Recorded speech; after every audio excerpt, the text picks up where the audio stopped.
All right, guys. So now I'm going to actually dive into the numbers and explain how to structure the cost that they're going to incur over the next 25 years. So first things first, this is an example of a customer who consumes 11,284 kilowatts here in Nevada. So their average cost per year comes out to be about 1414. So 1,414 bucks is going to be what they pay for the whole year. If we divide that by 12, then we're around 117 a month.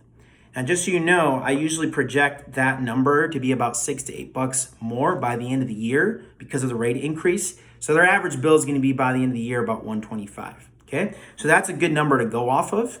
And that's the first thing you need to do is figure out, number one, how many kilowatts they consume for the past 12 months. And then number two, figure out their total cost for the year. It's very important that we do that because we can't base it off of their opinion. You know, sometimes they'll go in there and they'll say, oh, well, my average bill is probably like $100.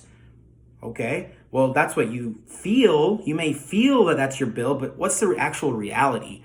Don't be afraid to call the power company and get the actual numbers, because ultimately, this is the most important part of the sale. Understanding what the true economics are and what they are really getting charged. Because sometimes I've come into a situation where a customer tells me, yeah, my average bill is $100. And then we look at their bill and their total cost is $3,000. And you're like, whoa, that's not $100. It's a lot more. So a lot of times people will try to stifle you by making their own interpretation of what they think they pay. But ultimately, we understand that in the wintertime, they pay less. And in the summertime, they pay more. So you can't look at it as a seasonal cost. It has to be a total yearly cost, which is very important. So get them to agree that, hey, this is what I'm paying over the next 12 months, right? On a yearly cost. Help them understand that they're paying for everything for that whole year, okay? Then the next step is to get a little simple calculator. You multiply this number by 3 to 4%, whichever market you're in. You know, like in California, it's probably higher. Here in Nevada, it's probably 2.9. And you basically just crunch out the numbers over the next 5 years, okay? And then you're gonna write this down with the customer. So in the next 5 years, your pay can be expected to pay $143 a month. In 10 years, you can expect to pay $170. In 15, you're at $202. And in 20 years, you're gonna pay, your average bill is $240. And so you just let that sink in for a little bit. They're like, whoa, that's crazy, man.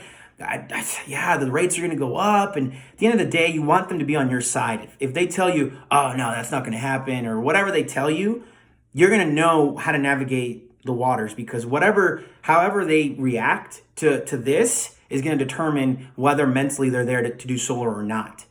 So if they agree with you that all this is happening, that's a good sign. That means that you can move forward. If they don't agree with you, then you need to stop and figure out what is it that they're not understanding. Do they feel like they wouldn't go up?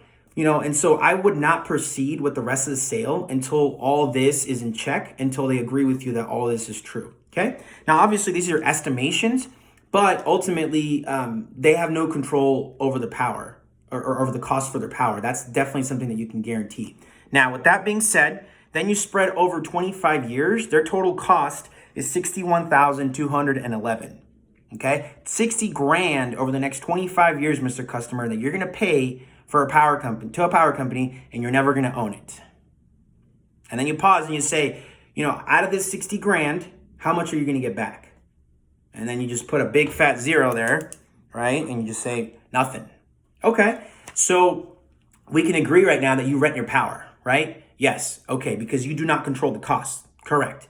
Okay, great. So out of this 60 grand, Mr. Customer, if I can show you a system, a program that's going to be significantly smaller than this amount, a fraction of the cost, and you get to own it, you'd most likely do it, correct? Yes. Okay, awesome. Another good question you can ask the customer is say, hey, if Nevada Energy called you tomorrow and said, hey, we're going to lock in your rates over the next 25 years for $125, no money down, nothing out of pocket, you'd probably do it, right?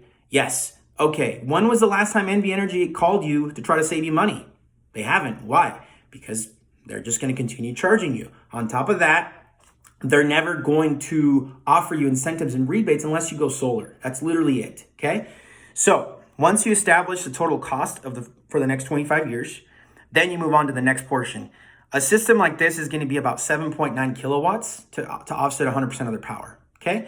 So obviously this is an estimation. if we were to charge $29,998 for the total cost of their system, then overall we would take the cost of their power, which is 61, minus the 29,000 for the total cost of the system, and you get 31,000. That's what they're going to save over the next 25 years. Okay. I never explain to the customer that it's the tax credit, that they're going to have to take that and minus it to give them the net cost. You have to be very careful with that, because ultimately the customer is going to get the tax credit and they're going to have to pay it back into their system, which means that the 29,000, that's their true net cost for solar, and it's not 29,000 minus 26% of the total cost. And whatever that is, you tell them that's the net cost. You don't want to do that. You don't want to do that, especially with people that are really smart and they understand, a simple loan calculator. They can put in the payment. They'll say, well, geez, Joe, here this doesn't make sense. If I'm going to pay $125 for the next 25 years, that means I'm going to pay $34,000 or whatever it is. Well, yeah, they're paying interest, and on top of that, the tax credit has to go back into their system. So I never tell them that it's a net cost based on the tax credit. I always tell them it's based on the total cost that they're financing. Okay. And even then, they get to own it.